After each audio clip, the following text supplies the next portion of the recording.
15h08, voilà, vous êtes toujours au cœur du forum digital des associations et des fondations. Dernière ligne droite, puisqu'on se dira au revoir normalement à 16h15, voilà. Il s'est dit beaucoup de choses très sympas, très utiles, évidemment. Et puis vos questions qui sont là, évidemment, continuez à nous les poser. Et je donnerai la parole dans un instant. Je vais vous les présenter à nos 3 invités EES dans un instant. Oui, gros plan à présent sur les fondations d'entreprise. Je vous le disais, passionnant, évidemment dans un double contexte, celui de la loi Pacte, votée il y a bientôt 2 ans maintenant, et puis évidemment dans le contexte de cette crise sanitaire. J'accueille Kathleen MacLeod-Trébeau. Bonjour Kathleen. Bonjour Fabrice. Vous êtes avocate en droit de l'économie sociale et solidaire et vous êtes directrice associée d'EY, Société d'avocats. Avec nous également Marianne Gasnier. Bonjour Marianne. Déléguée générale de la Fondation Yves Rocher. Oui, on parle de fondation d'entreprise, vous le savez. Alicia Izard, bonjour. Bonjour Fabrice. Directrice mécénat et investissement citoyen chez les entreprises pour la cité. Juste en un mot, c'est un réseau d'entreprises investies dans l'innovation sociale et qui accompagne ses membres sur plusieurs thématiques, notamment dans l'éducation, entre autres, pas que ça. Oui, tout à fait. Les entreprises pour la cité, nous, on a un réseau qui fédère environ 200 entreprises et fondations investies dans l'innovation sociale et on les accompagne dans tous leurs engagements qui peuvent avoir trait à l'égalité des chances dans l'éducation, à l'insertion professionnelle, à la politique de diversité ou encore le mécénat et les investissements citoyens. Et ben voilà, on est en plein dedans, justement. Alors, les entreprises pour la cité et EY, justement, vous avez réalisé donc la 4e édition conjointe du panorama des fondations que j'ai lu.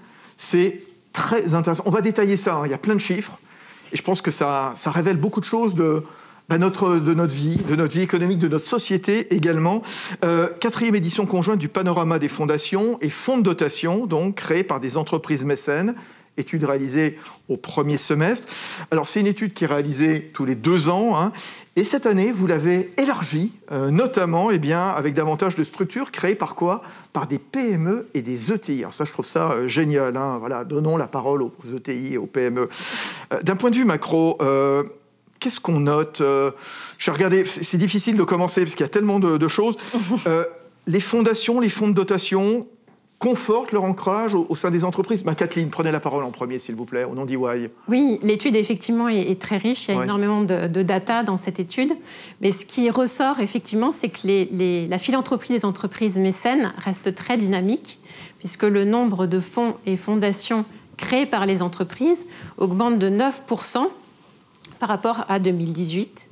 Et si on se penche sur le budget moyen qui est alloué aux structures philanthropiques, on voit qu'il se stabilise à hauteur de 1,4 million d'euros. Mais ce chiffre cache toutefois de grandes disparités selon la taille de l'entreprise fondatrice concernée, puisque en réalité, pour les ETE et les PMI, les fondations voient leur budget baisser, alors que pour les structures qui ont été impulsées par de grandes entreprises, le budget a été maintenu, voire augmenté. Deuxième donnée intéressante sur le plan financier, on voit que la dotation moyenne par projet soutenu augmente un tout petit peu par rapport à 2018, à hauteur de 23 200 €. Et si on s'intéresse, si on regarde à la loupe le mécénat qui est pratiqué par les entreprises, on voit que pour une grande majorité d'entre elles, soit 63%, ce mécénat est protéiforme, donc il va prendre la forme de mécénat de dons en numéraire, en compétences, en nature, et que pour 74% des répondants, la combinaison qui est privilégiée est celle du numéraire et de la compétence. Très intéressant, en effet. Alors, ce que vous montrez aussi, c'est que l'action sociale, les enjeux humains en général, sont au centre de toutes les attentions. Et ce n'est pas innocent, évidemment, dans le contexte que l'on connaît. Kathleen. Oui, tout à fait. Ce sont effectivement les enjeux de développement humain qui sont au cœur de l'engagement des entreprises. Et on retrouve un tiercé gagnant qui est identique à celui qu'on avait pu constater en 2018, avec à la première place l'action sociale, en second vient l'éducation, et en troisième position, l'insertion professionnelle. On peut aussi relever la montée en puissance de la santé et de la recherche, qui ont été évidemment, malheureusement, mais remis sur le devant de la scène avec la crise sanitaire que nous traversons. Et donc ce secteur est en hausse de 10 points. Et il y a aussi une progression qui est continue depuis 2016 de la cause environnementale. Oui, bien sûr. à hauteur de 11 points. Ouais, ça c'est bien. Donc on le rappelle, l'action sociale qui occupe la première place. En second, on a l'éducation, ensuite l'insertion professionnelle, la santé-recherche, l'environnement aussi qui gagne à chaque fois des parts de marché.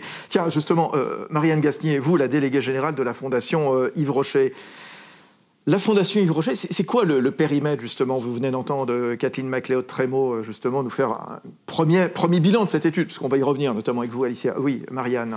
Oui, je rebondis sur ce que dit Kathleen. Nous, c'est vrai, donc la Fondation Yves Rocher, on a été créée il y a 30 ans pour mener des actions de préservation de la biodiversité. Et on voit bien, c'est vrai qu'il y a 30 ans, c'était un sujet qui était un peu singulier, c'était un petit peu à part. Et là, c'était sympa, quoi, disons. Voilà. C'était sympa. Voilà. Et c'est vrai que là, je pense qu'on peut reconnaître, il y a eu un aspect visionnaire, et puis il y avait, il faut le dire, je pense au sein de la famille Rocher, un vrai amour de la nature qui a fait qu'ils se sont embarqués dans cette aventure de défense de l'environnement. Pardon, mais c'est une histoire que je connais bien, que je connais par cœur. Yves Rocher, qui avait 14 ans, c'était au sortir de la Deuxième Guerre mondiale. Voilà, il avait pu son père, et il se baladait dans la forêt de Brocéliande, et il communiait totalement avec les arbres, quelque part. Et il revenait avec des herbes pour faire des recettes de crème, etc. Enfin, et à la limite, je ne sais pas, c'est une sorcière qui lui a montré comment faire ça. Mais il y a un côté, c'était un peu ça, quoi.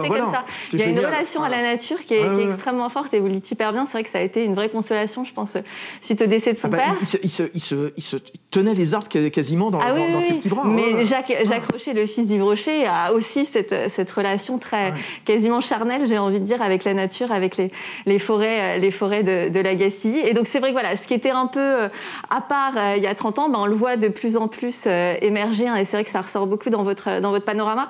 Et surtout, je trouve que ce qui est intéressant, c'est que peut-être que ça va être de moins en moins aussi segmenté.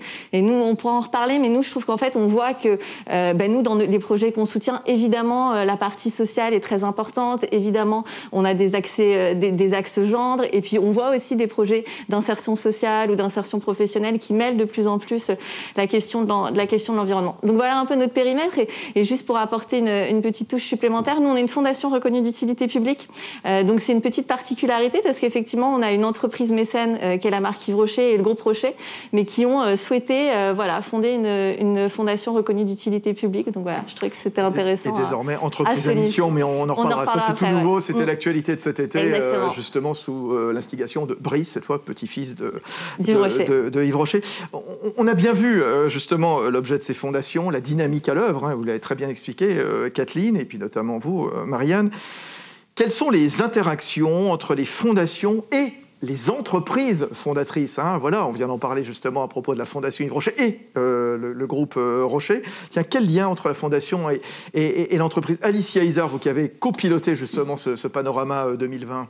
Oui, alors cette question des interactions entre la Fondation et l'entreprise, c'est vraiment quelque chose qui nous passionne avec EY, qui accompagne aussi des entreprises. Nous, on est aussi un réseau d'entreprises. Donc c'est vraiment une question qui nous taraude et qui nous intéresse. Aujourd'hui, on voit que les liens se renforcent de plus en plus. Et je voudrais attirer votre attention sur 4 chiffres. Oui. Le premier, c'est le fait que les fondations sont davantage portées au plus haut niveau des entreprises. Bien. Donc en majorité, direction près de 70%, direction générale, présidence. À hauteur de environ 25%, on va être sur des directions de la RSE ou du développement durable. Donc on est aussi au cœur de la stratégie.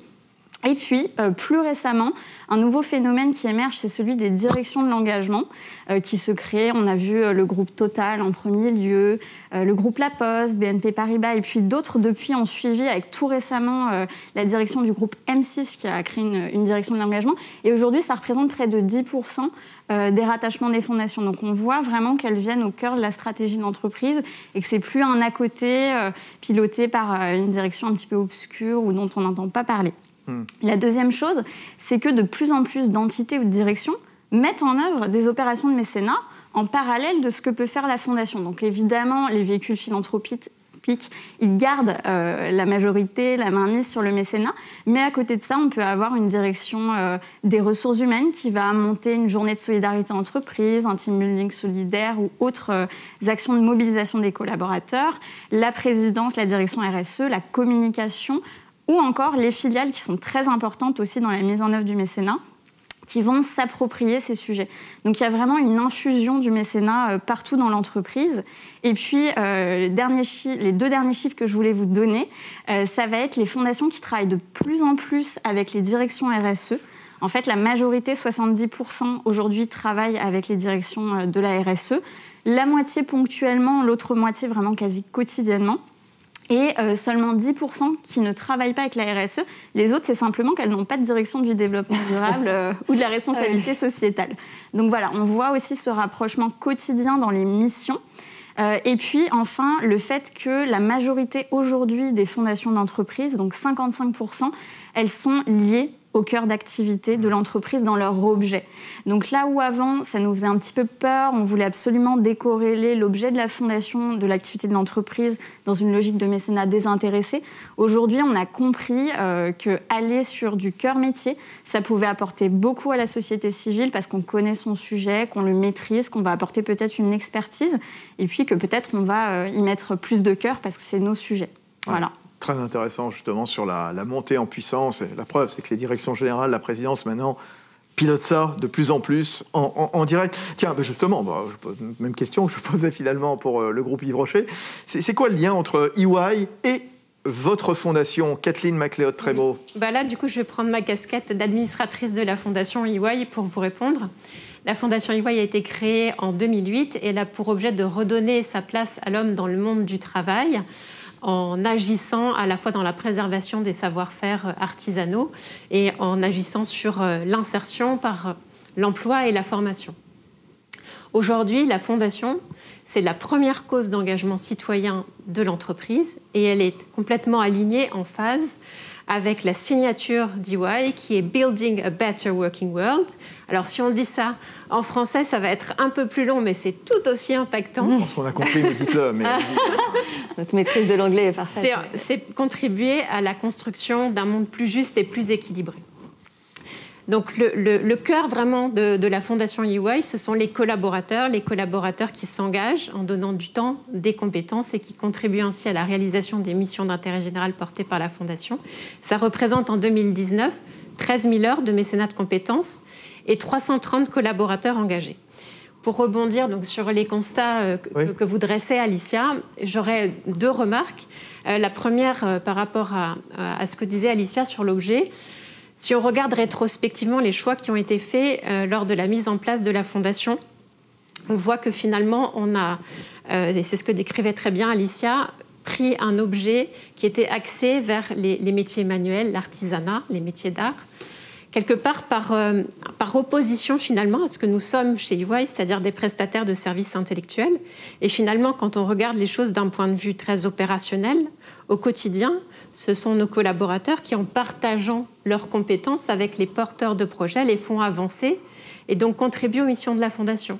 Donc finalement, avec le recul, on voit très bien ce qu'a dit Alicia, c'est-à-dire qu'à la base, on avait fait ce choix finalement d'opposer finalement les choses. Et en définitive, on a été rattrapé par cette synergie qui s'est créée naturellement et qui aujourd'hui justement permet d'avoir cet impact encore plus positif. Et deuxième remarque, Alicia parlait de l'émergence des directions de l'engagement. Oui. Alors, c'est le cas chez nous. La direction de l'engagement a été mise en place chez EY en 2019. Et donc, aujourd'hui, effectivement, elle recouvre la RSE, la fondation et le mécénat en régie directe et avec un objectif qui est très clair, c'est d'encourager de manière complémentaire l'engagement des collaborateurs au bénéfice de causes d'utilité sociale. Ces 13 000 heures des collaborateurs, et on va les retrouver à faire quoi? Ils vont faire quoi, par exemple? Vous avez un ou deux exemples à nous donner, justement? Alors, concrètement, on va accompagner des projets. Ça peut, c'est en lien, évidemment, avec les thématiques de notre objet. J'entends bien. Par exemple, les confitures rebelles qui ont été aussi récompensées par la Fondation Yves Rocher, que nous avons accompagnées, et notamment mes équipes, sur la structuration de leur projet, le démarrage, l'amorçage. Donc ça va être du conseil juridique, des conseils opérationnels sur comment on monte un business plan, comment on structure le projet, comment on fait avancer les choses, comment on trouve des financements. Donc c'est vraiment tout ça, plein de petites briques et qui font que les projets avancent. Super. Ouais. Vous nous avez donné tout à l'heure, Marianne Gasnier, au nom de la Fondation Yves Rocher, le périmètre. Question que je posais tout de suite à Kathleen. Le lien entre Yves Rocher et la Fondation Yves Rocher. On ne dit plus Yves Rocher, je crois qu'on dit Groupe Rocher. Parce que ça, alors il y a toujours le Groupe Rocher avec plusieurs marques et la marque Yves Rocher est une des marques du Groupe Rocher. Nous, je pense que la spécificité, vous le citiez, c'est qu'en fait le Groupe Rocher est un groupe familial. Donc forcément, à l'origine de la Fondation, il y avait Yves Rocher, il y avait Jacques Rocher. Donc ils ont pris, Jacques Rocher est le président depuis sa création de la Fondation Yves Rocher. Il est aussi un des dirigeants du groupe. Donc forcément, il y a une grande cohérence dans l'ADN, dans les missions, dans les valeurs. Après, on a été longtemps rattaché effectivement à la direction de la RSE. La Fondation avait la même direction. Et puis avec le passage en Fondation reconnue d'utilité publique, il y a eu vraiment ce souhait d'être une entité autonome. Après, on garde dans nos administrateurs certaines personnes issues de la marque Yves Rocher, mais voilà, on a élargi aussi à d'autres personnalités qualifiées et puis d'autres partenaires institutionnels. On est resté en très bons termes avec l'Institut de France qui nous avait hébergés pendant longtemps. Donc voilà, et donc la marque Yves Rocher reste notre principale mécène et nous apporte, je vais dans le sens de ce que vous dites, à la fois la partie financière, mais aussi tout un aspect de compétences. On organise beaucoup de chantiers de plantation en France et voilà, on peut à chaque fois compter sur les collaborateurs de la marque Yves Rocher pour nous aider et c'est pas toujours une mince affaire. Bon, bravo. On continue, parce que là, le temps passe et puis je voudrais qu'on aborde encore d'autres aspects de ce panorama que vous avez co-signé, donc les entreprises pour la cité avec EY, société d'avocats. Alicia, tiens, autre enseignement du baromètre, une très grande majorité d'entreprises impliquent leurs collaborateurs dans les projets de leur fondation et en plus un ancrage territorial de plus en plus marqué. Alors tiens, on commence par quoi? Allez-y Alicia, je voudrais qu'on aborde les deux si on peut. Les collaborateurs. Allez, les collaborateurs, allez-y. Alors oui, effectivement, aujourd'hui on le voit bien vraiment dans nos missions quotidiennes et puis dans nos rapports avec les fondations d'entreprise. Les collaborateurs sont au cœur de leur mobilisation. Là où historiquement on avait plutôt du mécénat financier et EY faisait un petit peu figure d'exception dans ce monde-là puisque tout de suite ils avaient choisi l'engagement par le partage de compétences. Aujourd'hui, de plus en plus de mécènes veulent mobiliser les collaborateurs. Et donc on est aujourd'hui à 96% des fondations, soit qui mobilisent d'ores et déjà leurs collaborateurs, c'est le cas de 87% d'entre elles, soit qui ont l'intention de le faire, qui en ont le projet, qui sont en train de monter des dispositifs à 9%. Donc ça, c'est très important. On voit vraiment que l'engagement est devenu le cœur de leur vie de salarié aussi, en parallèle de leur métier premier. Et puis la deuxième chose, c'est qu'on va monter des dispositifs d'engagement, un panel un petit peu à la carte. C'est-à-dire qu'on ne va pas avoir une seule façon de s'engager, on va en avoir beaucoup, de plus en plus. Et aujourd'hui, ce que l'on voit, c'est que l'engagement le plus représenté, ça va être vraiment le partage de temps et de compétences. Donc en premier lieu, le parrainage de projets, faire connaître ce que fait la Fondation en proposant aux collaborateurs un appel à projet interne, en leur proposant de voter pour des projets, de soutenir une association dans l'instruction de son projet, par exemple.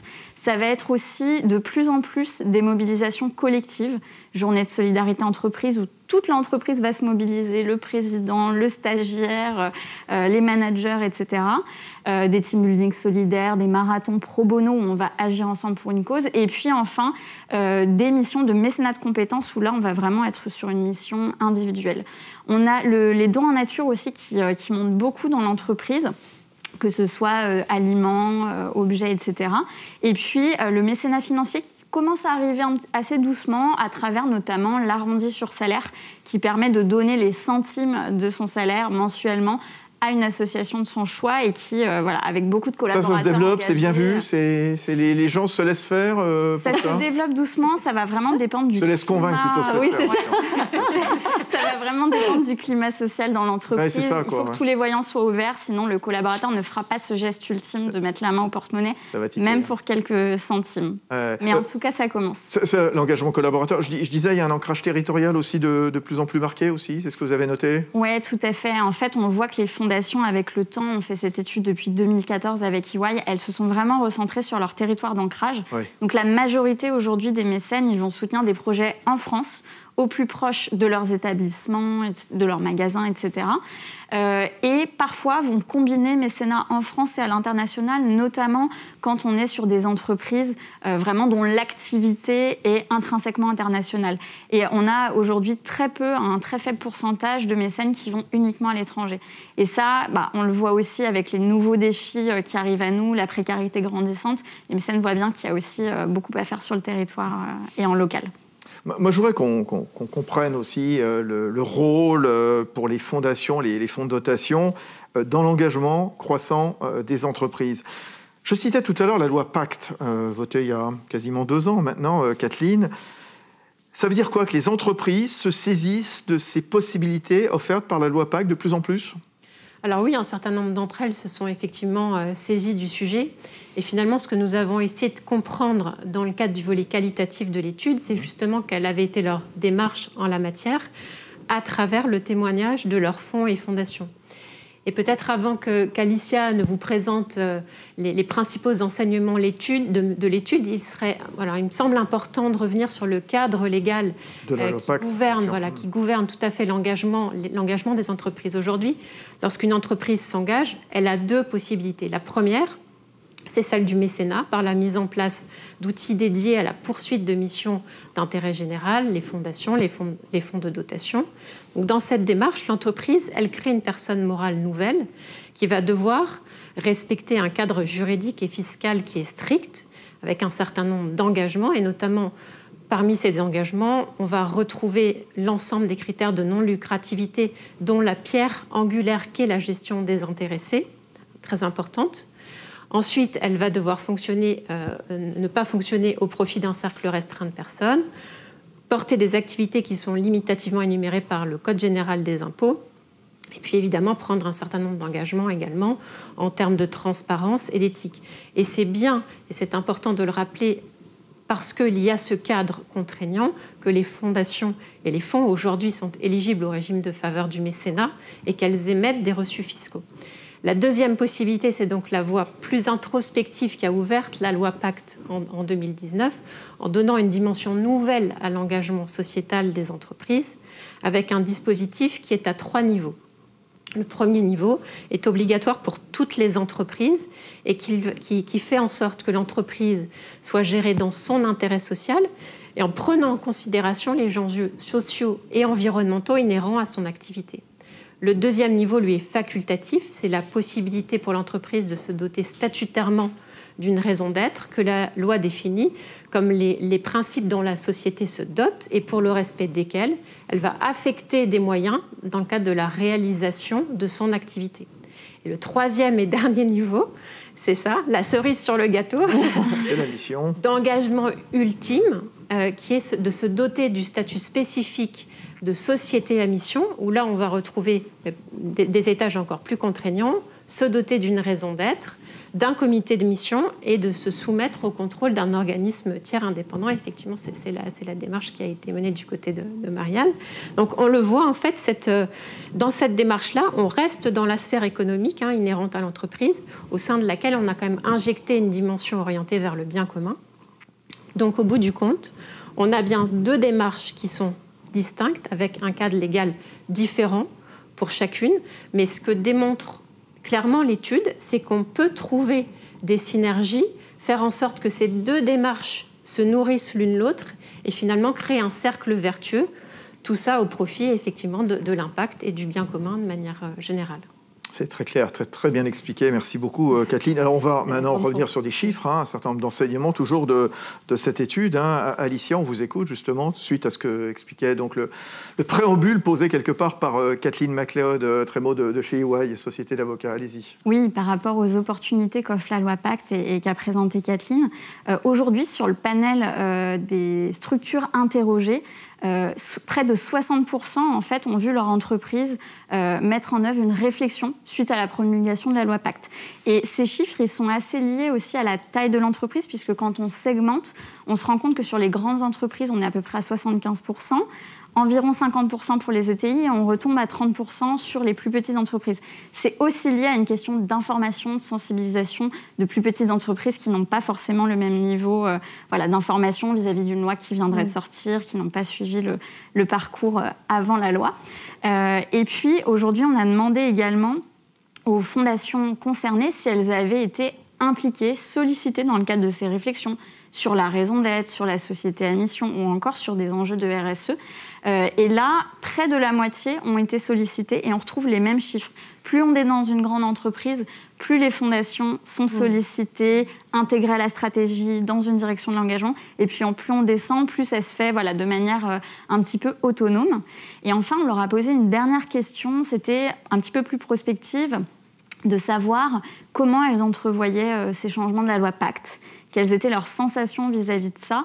Et on voit qu'aujourd'hui, 55% des structures interrogées voient vraiment la loi Pacte comme une opportunité, en fait.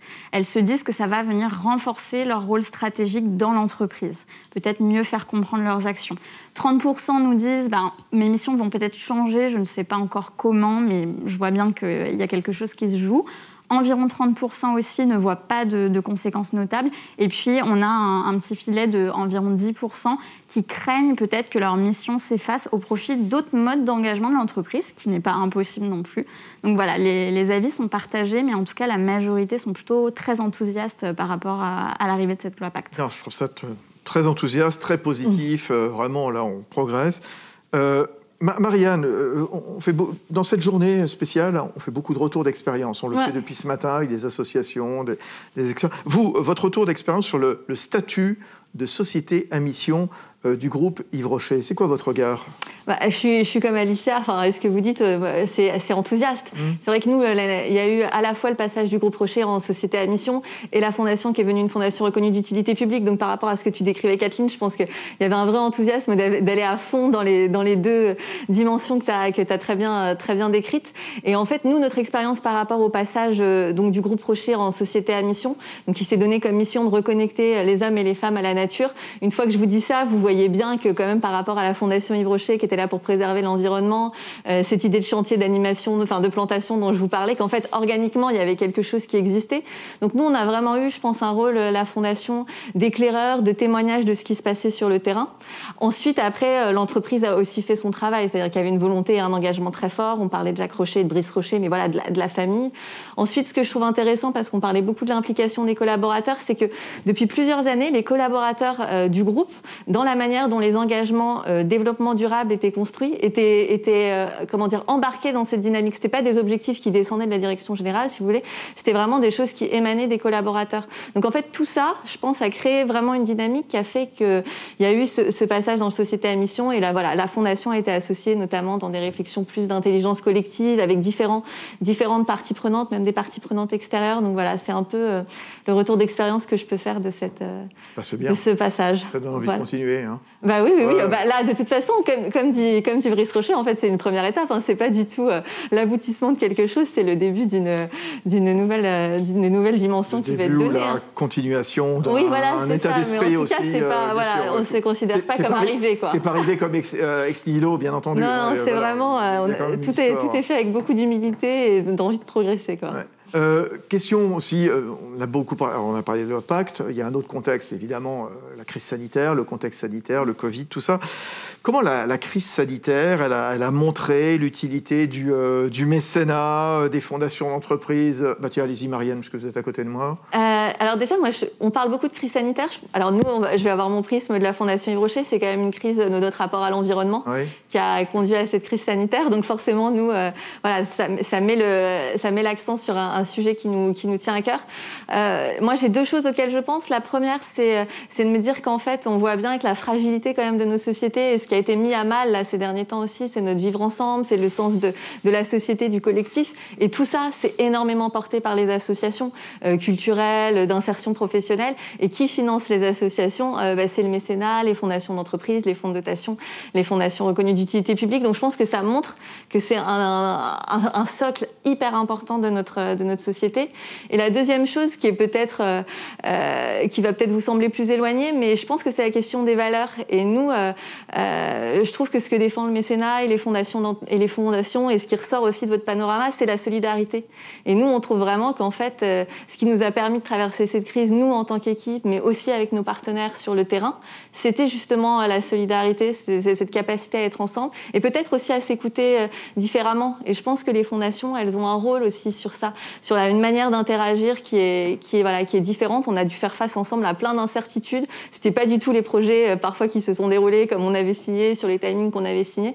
Voilà, on a dû travailler cette relation, je trouve, de confiance et de solidarité. Donc voilà, en termes de valeur, je trouve que c'est important aussi. Kathleen ? Oui, je rejoins complètement ce que dit Marianne. C'est vrai je pense que les entreprises ont été généreuses, elles se sont mobilisées, et notamment, évidemment, par leur structure dédiée et par la voie de leur structure dédiée à l'intérêt général. Et c'est vrai que ces structures, elles ont eu, je pense, cette force dans cette crise sans précédent, où on était en perte de repères. Je pense que ce soit les personnes morales ou les personnes physiques, on a eu besoin de se raccrocher à un certain nombre de choses. Et finalement, ces fondations, ces fonds de dotation, ils ont fait preuve d'énormément d'agilité pour pouvoir trouver des solutions. Et la valeur très forte dont tu parlais, Marianne, c'est ce sens du collectif qui a joué de manière très forte pour répondre aux attentes de la société civile, gérer l'urgence et voilà, construire ensemble, effectivement, tous ces acteurs confondus se mobilisant pour trouver des solutions. Alicia, peut-être un mot encore, toujours dans le contexte de la crise sanitaire ?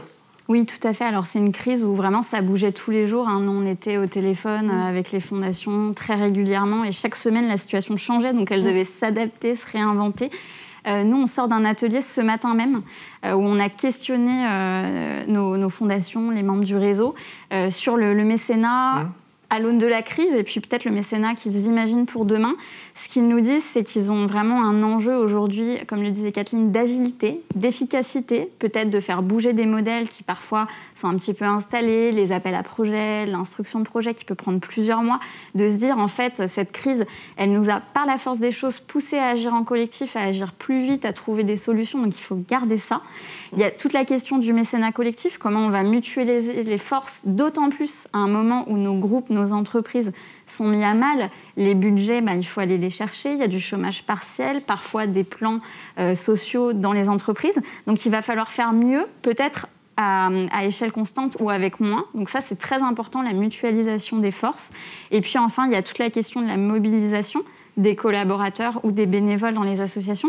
Comment on fait pour réinventer tout ça à l'heure où on ne va pas pouvoir se voir en grand nombre, à l'heure où ce sera peut-être une mobilisation digitale ou peut-être revue en format dégradé, en tout cas avec moins de monde sur le terrain. Donc tout ça, c'est nouveau et il faut trouver des... Non, ce n'est pas dégradé, la preuve. Regardez, le forum national des associations et des fondations, on le fait en digital, 100% digital, voilà. Et ça marche très très bien. On avait fait la même chose avec le Salon des entrepreneurs à Nantes il y a 2 semaines. Go Entrepreneur maintenant, tiens, notez-le, c'est la nouvelle marque justement du Salon des entrepreneurs. J'ai pas mal de questions. Alors, on y va. Maude, elle est à Vitrolles, les Bouches-du-Rhône, je pense. Les fondations sont-elles amenées à prendre un rôle plus grand ? Les fondations d'entreprise, j'imagine, c'est ce qu'elle nous dit. Oui, non, j'imagine. Alors, allez-y, Alicia, puisque vous avez co-rédigé ce panorama avec EY pour les entreprises pour la cité. Écoutez, je dirais plutôt oui. Au-delà de nos chiffres et de ce qui émane de l'étude, ce qu'on voit sur le terrain, c'est que de plus en plus de dirigeants de fondations vont avoir des doubles casquettes sur la marque, sur des directions du développement durable ou de la RSE, et que quand ce n'est pas le cas, ils vont travailler, ce que je disais plus tôt, vraiment en concertation avec les directions stratégiques de l'entreprise. Donc en tout cas, nous, c'est le vœu que l'on fait, et c'est ce en quoi on croit que oui, les fondations doivent être au cœur de la stratégie de l'entreprise. Kathleen, EY. Oui, bien sûr, je partage également totalement. Et puis, je pense aussi, on parlait du collectif et de l'agilité, et je pense que très clairement, ces structures, elles permettent d'avoir cette créativité, cette proactivité. Et il y a un certain nombre de projets. Marianne n'a pas parlé du fonds de dotation pour l'arbre, mais je pense à ton projet, à celui-ci. On voit que, justement, il y a des interactions, une émulation qui se crée avec d'autres acteurs, avec plein d'acteurs, à la fois fondations d'entreprise ou associations, partenaires publics. Et c'est ces synergies, finalement, qui vont bénéficier à la société dans son entièreté. C'est quoi ce fonds de dotation ? Alors, c'est un fonds de dotation qui s'appelle Fonds pour l'arbre, qu'on a co-créé avec la Fac Agroforesterie, qui est l'association qu'on soutient en France depuis 10 ans sur la plantation de haies.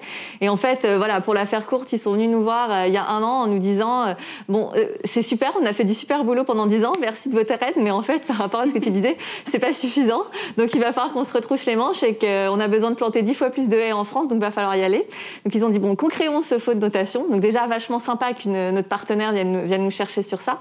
Et ensuite, du coup, on est allé chercher, comme tu disais, d'autres mécènes. Donc la Fondation Le Marchand, Maison du Monde Foundation, la Fondation Nature et Découverte, Bioc, Tribala, enfin voilà.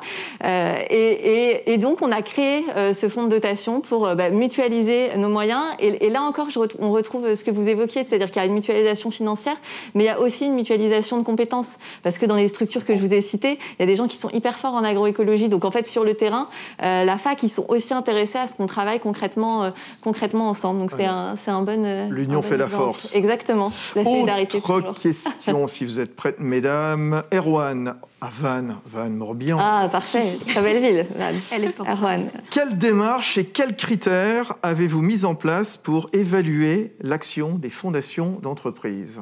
Est-ce qu'il y a des... Vous voulez... Non, vous faites ci. Ah non, pardon, c'est le stylo qui se levait. Oui, est-ce qu'il y a des critères, des grilles de lecture qui permettent de dire, voilà, ma fondation, elle va dans le bon sens, elle travaille bien, etc. Elle est utile. Allez-y, Marianne Gasnier. Oui, alors nous, on a des critères déjà, effectivement, de suivi de nos projets en termes environnementaux, parce que c'est notre sujet. Donc, on va regarder si on plante bien nos arbres, s'ils survivent bien, quelles espèces on plante. Enfin, voilà, on va rentrer vraiment dans un détail technique. Ensuite, on regarde beaucoup les impacts. On en parlait tout à l'heure de l'importance du social, des impacts sur les bénéficiaires de nos projets en termes de création d'emplois, mais aussi de sensibilisation et autres. Donc oui, on a des critères comme ça qu'on suit, qui sont à la fois environnementaux et sociaux et économiques aussi. Bon, Stéphane à Montrouge, tout près d'ici. Donc, une entreprise sans fondation est-elle plus fragile qu'une autre ? Ah, ça, c'est intéressant, justement. Ouais, parce que voilà ce que vous disiez, pour entraîner les collaborateurs, pour se donner une mission. Moi, clairement, j'ai la conviction que oui. Oui, je me doute. La réponse, non, faites pas de fondation, ça sert à rien. Kathleen, expliquez-nous quand même, développez un peu. Très, très clairement, c'est un outil fabuleux qui vous permet de fédérer les collaborateurs, de fidéliser les talents. J'ai encore une question après là-dessus. Allez-y, enchaînez. De faire émerger de nouvelles compétences, parce que... Très clairement, quand vous êtes sur ce type de projet, que les collaborateurs, là, ils sortent de leur quotidien, ils ne sont pas avec des grandes boîtes du CAC 40 ou autres dont ils accompagnent au quotidien, ils vont être avec des artisans, avec des gens avec lesquels il faut être plus pédagogue, être plus aussi offensif sur parfois les stratégies, les accompagner autrement, avoir une approche évidemment psychologique plus enrobante, plus accompagnante. Et ça génère du sens. Et aujourd'hui, et notamment les jeunes générations, ce qu'elles veulent, c'est du sens. Elles ne veulent plus travailler finalement pour juste gagner sa vie. Elles veulent toute autre chose. Elles sont beaucoup plus ambitieuses là-dessus. Et je pense vraiment que pour les collaborateurs, c'est fabuleux. Et c'est aussi fabuleux, évidemment, pour la stratégie de l'entreprise qui porte cette structure. Parce que, évidemment, elle travaille sur d'autres choses. On l'a vu, donc elle travaille pour l'intérêt général, de manière complètement désintéressée avec cette structure. Et c'est tout cet apport, évidemment, qu'amène une fondation ou un fonds de dotation. Et d'ailleurs, autre question, c'est Simon qui nous dit comment entraîner davantage les collaborateurs ? Parce que voilà, j'imagine, c'est généreux, c'est sympa, une fondation entreprise, on est tous d'accord, évidemment, pour faire le bien. Et puis à un moment, on se dit, on n'a peut-être pas le temps, on a peut-être plein de boulot, etc. Enfin, tout ça, comment les entraîner davantage, les fédérer ? Vous voulez répondre, Alicia ? Allez-y. Oui, les entreprises pour la cité. Ce qu'on voit aujourd'hui, c'est qu'effectivement, dans beaucoup d'entreprises, il y a d'un côté l'idée de vouloir s'engager. Donc ça, sur le papier, tout le monde a envie de le faire, mais le passage à l'action peut être parfois un peu compliqué. Et c'est ce qu'on disait tout à l'heure, de plus en plus, c'est pour cette raison qu'on voit des panels d'engagement à la carte qui se créent, en fait. C'est de se dire, un jeune collaborateur, il va être tout feu, tout flamme, avoir du temps, envie de faire, donc il va pouvoir se mobiliser sur des actions de marathon pro bono, de journée de solidarité entreprise. Un collaborateur, une manager qui vient d'avoir son 2e enfant, qui est vraiment en pleine ascension dans l'entreprise, à gérer des équipes, elle ne va pas pouvoir faire ça. Peut-être qu'elle fera l'arrondi sur salaire. Peut-être qu'elle va faire un don en entreprise quand elle arrive le matin, des cahiers au mois de septembre pour les enfants qui n'y ont pas accès, des choses comme ça. Et puis, un collaborateur en fin de carrière, par exemple, il va peut-être avoir envie de transmettre, il va peut-être avoir plus de temps pour s'engager. Donc ça aussi, il va y avoir des questions de mentorat, la possibilité de faire du mécénat de compétences, de partir même en détachement auprès d'une association. Nous, on a eu pendant 3 ans une DRH d'AXA, on en était ravis parce qu'une association, à un moment donné, ne peut pas forcément avoir tous ses moyens pour notamment des fonctions support. Donc ça, c'est hyper important, vraiment de regarder la typologie des collaborateurs. Et puis après, il y a vraiment les thématiques aussi, faire en sorte que la fondation, ou en tout cas le mécénat d'entreprise, soit très lisible, qu'on retienne ce qu'elle fait, et puis qu'il y ait une ligne, une direction. Et puis enfin, il faut évidemment que la gouvernance soit exemplaire sur ces sujets. C'est pas tout d'engager, d'encourager à le faire, il faut qu'il n'y ait pas d'injonction paradoxale, il faut que les dirigeants soient moteurs, et puis qu'on accepte aussi qu'il faut donner un petit peu de temps aux collaborateurs pour ça. Bon, dernière question, alors oui, ça coûte cher de faire une fondation d'entreprise, nous demande Vincent à Toulouse. Oui. Est-ce que ça coûte cher ? Alors, l'engagement initial, c'est un programme d'action pluriannuel qui est d'un montant minimum de 150 000 €. Bien, d'accord.